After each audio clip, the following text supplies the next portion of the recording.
Hello, this is Shay Weber, and this is my article analysis 2. The article that I researched was called Voices from the Field, and it's basically a comparison and framework from traditional administration to modern educational leadership. So, the article states, and in my own words, that initially principals were game managers. And I guess I related this to kind of like football. Um, you have those game manager quarterbacks who are just there to give the ball off to someone else, watch the clock, make sure people are doing what they're doing, and just making the overall play calls. And that seemed to be the initial role of a principal to me. Um, his role was personnel, hiring, firing, all of those things. And it wasn't so much um, teaching the teachers or being that educational leader, setting that vision, that mission statement. Um, you know, he mostly just ensured that day-to-day operations went well. People showed up when they needed to. Teaching occurred, the day ended. Um, and it compared that to modern day uh, principals or what the current role of a principal should be. And yes, there's personnel. You're hiring, you're firing, you're handling relationships between staff members. Um, you're handling behaviors both of students and of staff.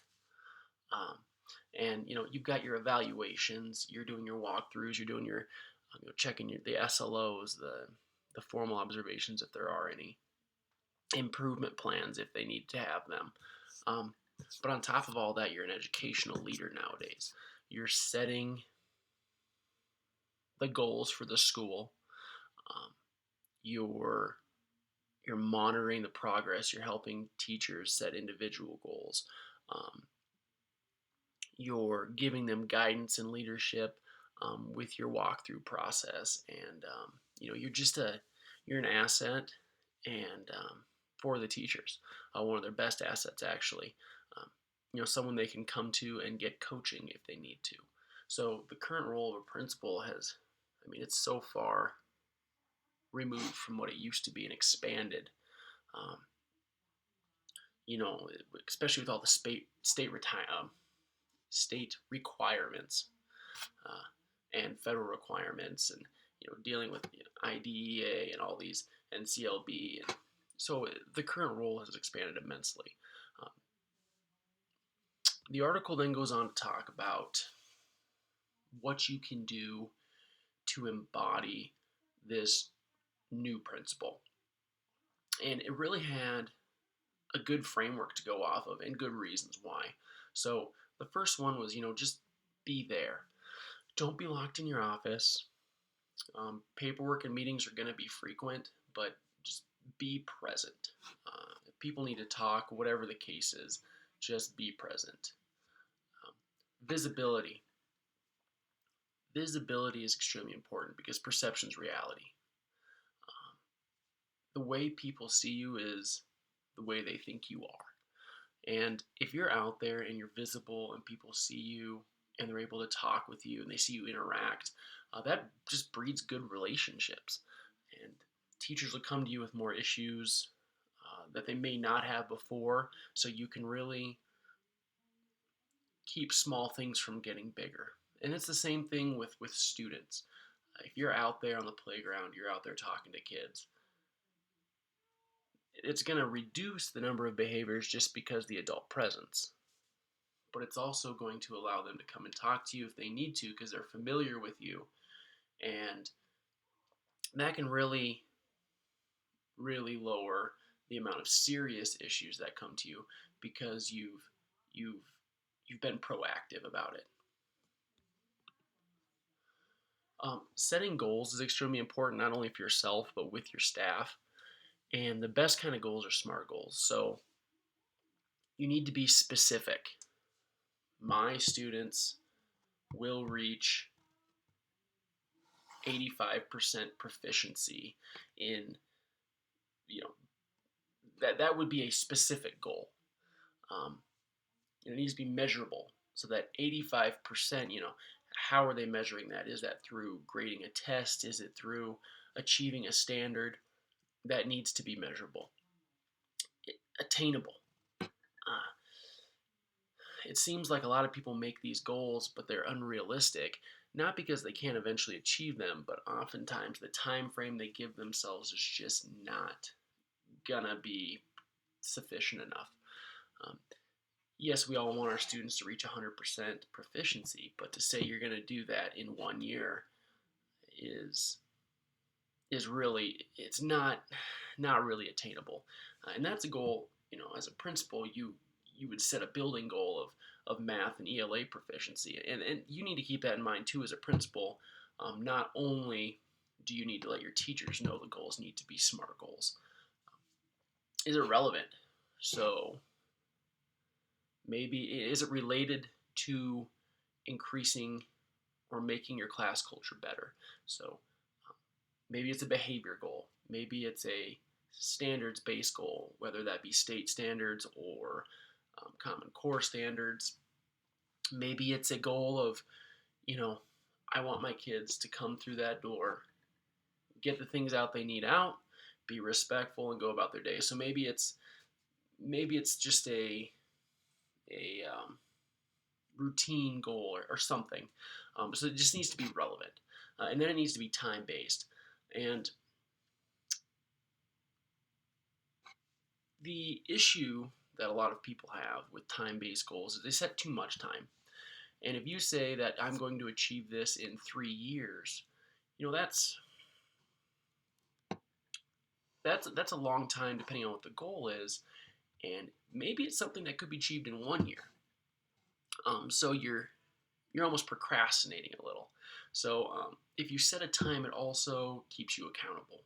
So as those days tick by, you can monitor your progress. And if you don't have that time-based goal, that progress doesn't matter as much to you.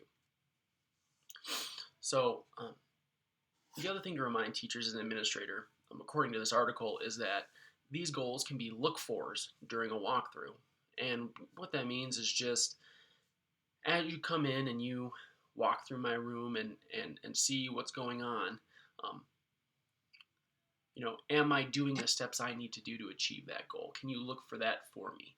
That's part of being an educational leader and helping your staff achieve their goals.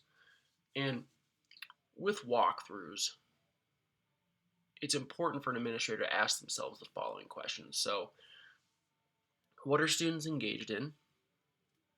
What is the format of that learning? So are they in small group, large group, pairs, individual, round robin, the think, pair, share stuff, any of that? Is there higher order thinking occurring? So are they inferring? Are they critically thinking? Are they having to pull information from a text and compare and make a conclusion? What's the goal of the lesson? Is the learning that is occurring in the format, does that play into that ultimate goal of the lesson? And that should be found in a learning target somewhere in that room. I know in my classroom I have a learning target on the board. It's in student speak. I reference it frequently. I tell kids this is where it's at, here's what we're doing, and it's based off of either state or Common Core standards. Are there instructional aids? So is there a video? Are there pictures? Is there a rubric that kids are following? Is there something that is going to help those students understand the material? Is there a hook? There's a book that I read, To Teach Like a Pirate, and that has tons of awesome hooks that can be used either at the start or in the middle, if attention gets off. It's a really great book for that. And last is how are the kids being assessed? Is it a traditional assessment, some kind of summative assessment? Or is it something more formative? Is it an exit ticket or just a check on learning? Raise your hand if you can answer this. So these are things that are important elements of a walkthrough that you need to look for. And I think these are things that you need to tell your staff you're looking for. When I come through your class, here's the things that I want to see. And then, like I know in my building, for instance, um, there's usually a list of certain Danielson domains that they're looking for. So how do these things play into those domains? These are all important things to tell your staff. And really, to me, the most important thing about all of this is is just managing your time. This is a lot of stuff that an administrator has to be responsible for, and in order to achieve it, you have to manage your time properly. You have to lay out your day, and you need to give time from things you might have gotten done to get these things done. Um, because being in the classroom, being out and visible is the most important thing you can do. Um, and seems like far too often administrators get caught in their meetings, they get caught in their offices, and that's where they stay. And I just think that's dangerous territory for an administrator. Overall, I thought this was a really good article. It had a lot of helpful information, and it was a really good framework um, to assist you in being an administrator. And if you're already an administrator, it'll give you good framework and good guidelines to go off of to be a better one, and one that is really going to suit the modern landscape of education. So, thanks for listening. This is Shay Weber, and this is my second article analysis.